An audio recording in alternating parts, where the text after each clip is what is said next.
Today we are welding and fabricating a dining table.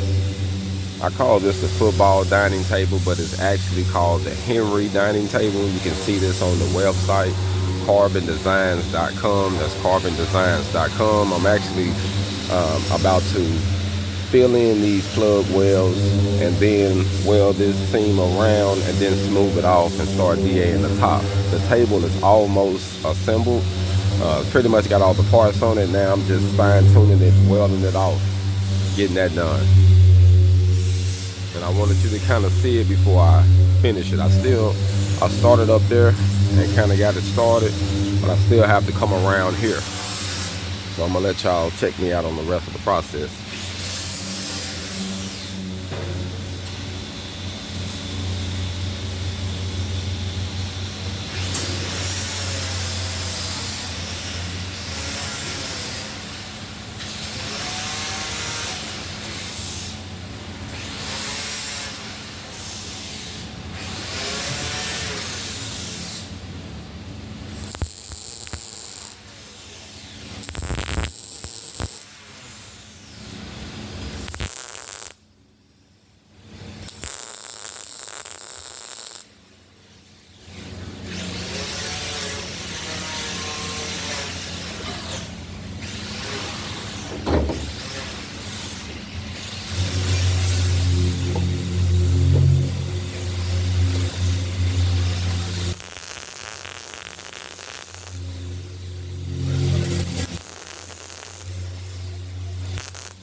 So I got that part knocked out, family. And I wanted to say something. When you're fabricating, you see how I got it clamped down? I mean, the heat is going to make it move. It's going to make it try to warp or do something strange. So it's better to try to clamp it down as you can. Or when I didn't have this type of table, I just welded in certain spots down to the table so that way it couldn't move. But that helps it when it comes to having a finished product. But I would always say, when you're going to weld something off, if you can, try to get you at least a hair gap or have your machine set enough where you can burn good penetration, because all of this is just cosmetic. So this weld that I got to put around that side is going to get smoothed out. We just don't want no seam on the top. So when you're doing stuff like that, just make sure, because you're going to be grinding that off, and you don't want to grind it off and then you got the seam come back up again. And it happens to the best of us. But that's just a few tips on fabricating, especially when you're trying to line things out to get the best product as you can. Fitting is very important, making sure you fit it up good. Once you get it fit up good, fam, you pretty much can just go on and go. And but I would say this though, watch your heat. You don't want to put too much heat, and you most definitely don't want to run too cold. I would say when you're doing the welds around the side, just push it. I wouldn't even manipulate it or nothing. I just push that weld in, keep it good and tight, keep from getting any porosity or holes in it. That way you can just grind it out smooth. You don't want to put a whole lot of weld down when you got to take a whole lot out. Keep that in mind. So I try to prevent myself from doing that, putting too much in. That way I don't have to do a whole lot of grinding when it comes to taking it out. So I'm using this prime weld. This is what I'm burning right now, but I'm probably going to switch it up just a hair. That's what I'm running right now. These are great units too. I'm trying to keep from breaking the bank. But make one, I would use one of these, man. Great unit, great bang for the buck. I like this 12-foot lead here. See what that say. We are made in U.S., so is the machinery that we're using. and that's a good thing. That's a good thing, fam. So we're working on some custom dining tables. This was a design that they was playing around with, and now it's starting to get popular. You know, people are kind of liking the round things, oval shapes and stuff like that, other than just the square or the normal, you know. So think outside of the box this year. I'm trying to build you some products. Just see what works and what don't work. You can always take it back to the drawing board and refine it and jump right back on it again, but see what works and what doesn't work.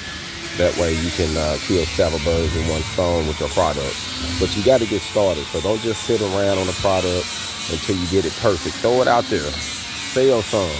The people gonna let you know what they like and what they don't like, and you can fix it as you go.